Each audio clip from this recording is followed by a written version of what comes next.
When I first stepped out, I was wondering, how can I make money again without going to prison? So I kind of stayed in my room trying to figure out, what should I do? I prayed about it.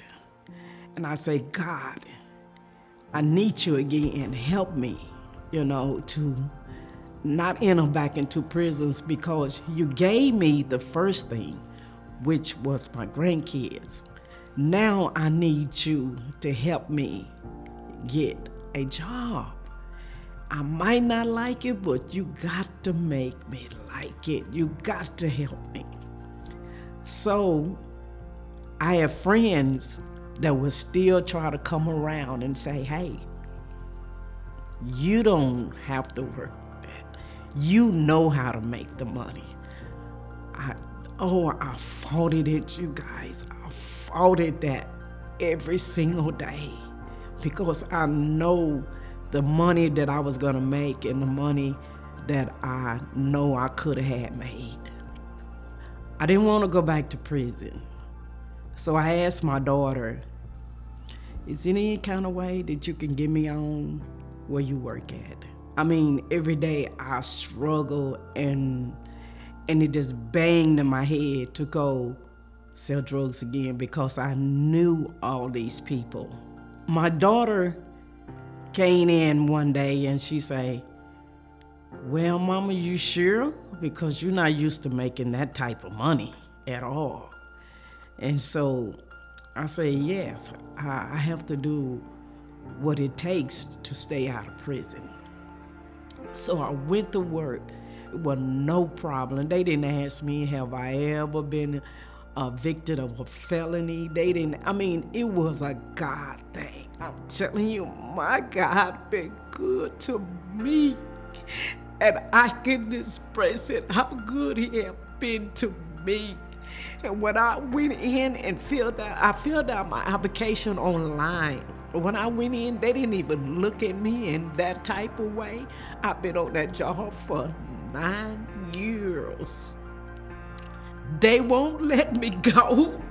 Every 2 weeks, I at least bring home $800 every 2 weeks. And that's because, and I work a part-time job. And that's because I stuck in there, kept praying, kept asking God to help me. And I asked him to take away those people that kept trying to come, and he took the peoples out of my life.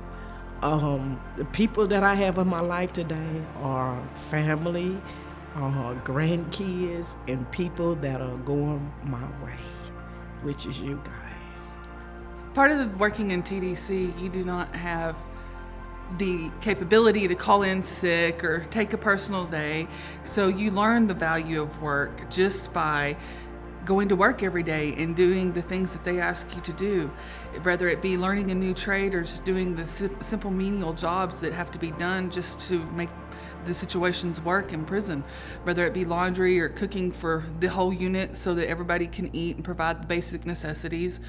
When you go out into the world and you have to apply for jobs, a lot of the employers ask you what you learned. And when you're open and honest with them and you let them know that prison is where you've been and they're open to talking to you about that. My biggest thing is to be honest about it. I mean, they're gonna find it out anyway when they do the background check.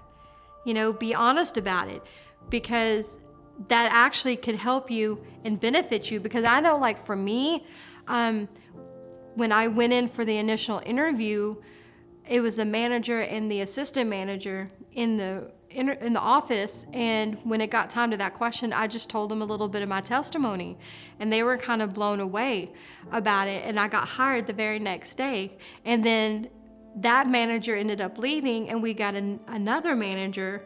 I wanted that conversation with him so there were no surprises or anything, just to be upfront about it. And he flat out had told me that if he was the one to have hired me, he probably would not have done it. He would have been scared to take that risk with me, with anybody that had a past like that. He said, but because Matt hired you, And I've seen how you work. I've seen your work ethic. I've seen the joy and the positivity that you have in you. You know, now I'm not even scared. And he's already interviewed somebody else that has done time before too. And it's because of my example. You know, it's eased his fears about that. So now he's no longer afraid to take that risk. So you can be an example and help encourage other people who might not know, you know, might be scared. So getting out, of course, to get a job, you need to have an ID, you need to have a birth certificate, you need to have a social security card, and they cost money. And so it's kind of like, you know, a cycle. You need to have money to get these things, but you need these things to earn money.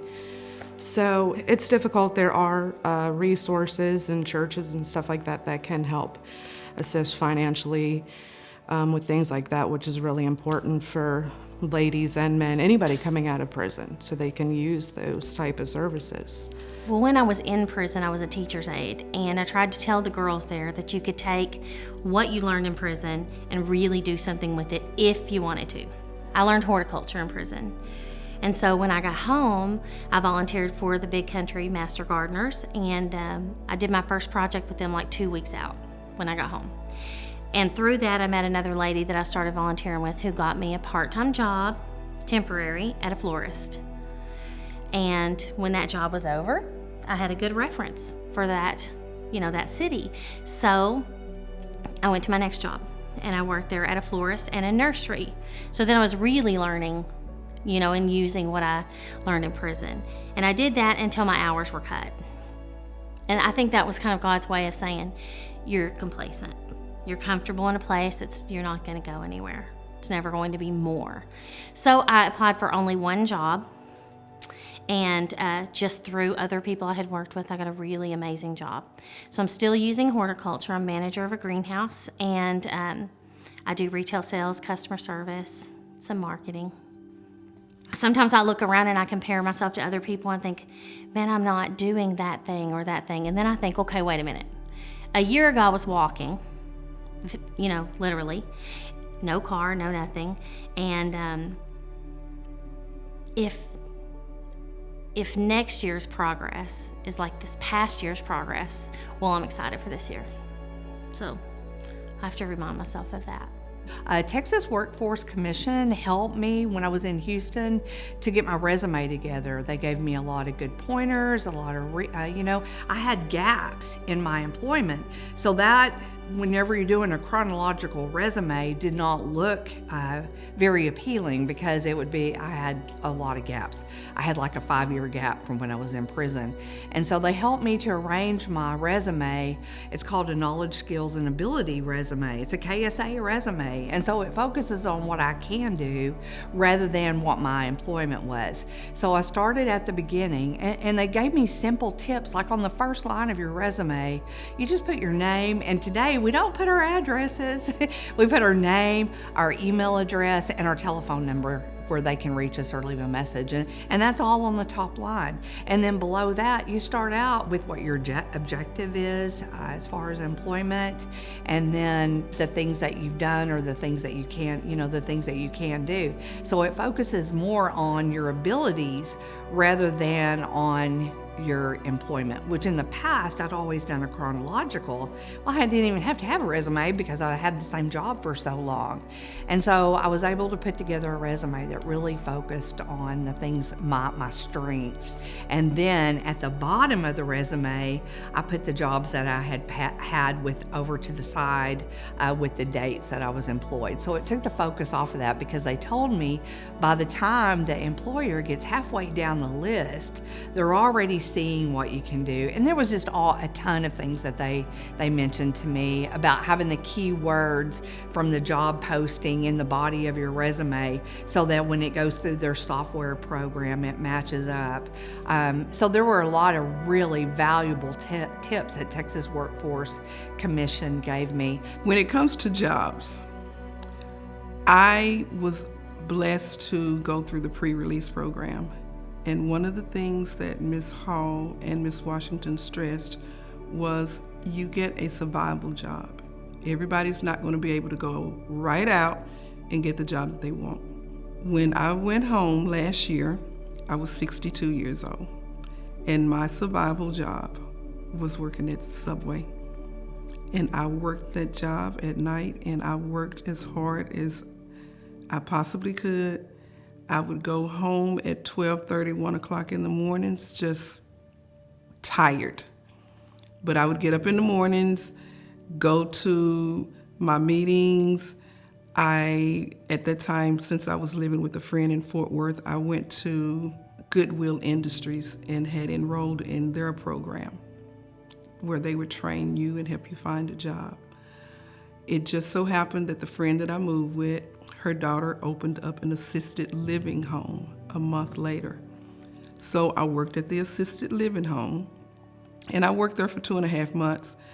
I liked what I was doing, but it was with Alzheimer's patients, and they tend to decline very quickly.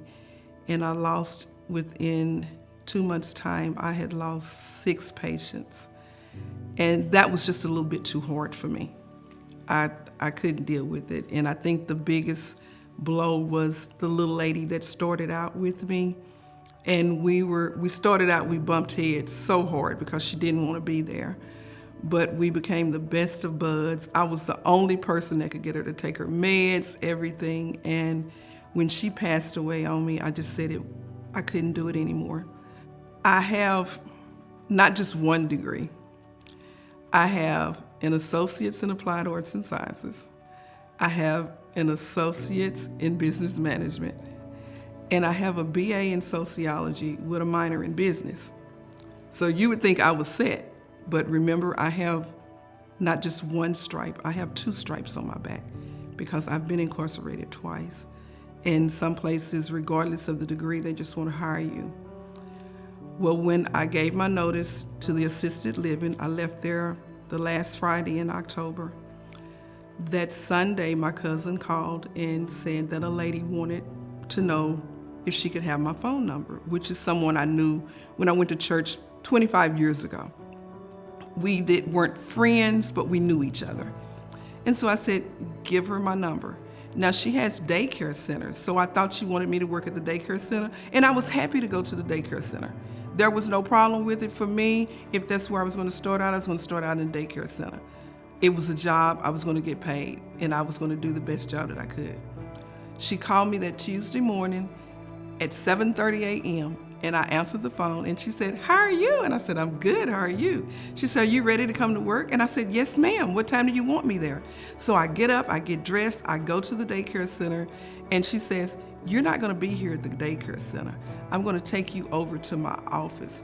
She is a sponsor for the food program, and they sponsor daycare centers and daycare homes, and they get reimbursed for the food that they prepare for the children. So I am a monitor specialist now for a food program, and it fits right in with my sociology degree. I have 30 daycare homes that I monitor, and I love it. I make sure that their attendance is put in the system right, that they get paid on time. I file their claims, and I love it. And all I can say is all of this was God ordained, because He opened every door for me. I wasn't too proud to take the Subway job, because some people are, I'm never going to work at a fast food. You do what you have to do to make some money for that time. Was it easy? No, it was hard work. It was really, really, really hard work, especially for me. Would I do it again? Yes. I would go to Jack in the Box. I would go wherever, whoever hired me, so I would have some sort of employment history. And you move up. You do the survival job, and then you get the next job. And eventually you end up with a career. 9.5 months, I have a career job, and I love it. And I get up every morning with a smile on my face, and I go to work. Sometimes I work 8 to 5. Sometimes I work 8:30 to 5:30. Sometimes I go to work at 8 and I don't leave until 6. But I love it. And my mother-in-law knew the owner of a Chick-fil-A in Beaumont. So I interviewed with him, the owner, and he hired me. And I started working there 6 weeks out of prison at minimum wage. And so God is blessing me all the way. He's been opening all these doors. And so when I got back to Beaumont, I did my second interview for Chick-fil-A with the owner's son. And so I'm at the new store, and I've been there since it's opened. In January will be 4 years. I've gone up to manager. I'm an assistant director now of operations. It's amazing. I've doubled my pay. From $725, it's more than that. Double. And then I get a week vacation. It's a great place to work. They're very understanding. It's not like any other place you're gonna work at in food retail. They're closed on Sunday, so you're guaranteed Sunday off. They don't mind giving you hours. If you're responsible and reliable and a good worker, they're going to give you the hours, so you can get plenty of hours and you can move up. I had an aggravated robbery charge. So for me to be able to handle thousands of dollars every single day and be in the safe, that's God. And that's how God can move for us. He opens doors like that, and they trust me, so it makes me feel really good.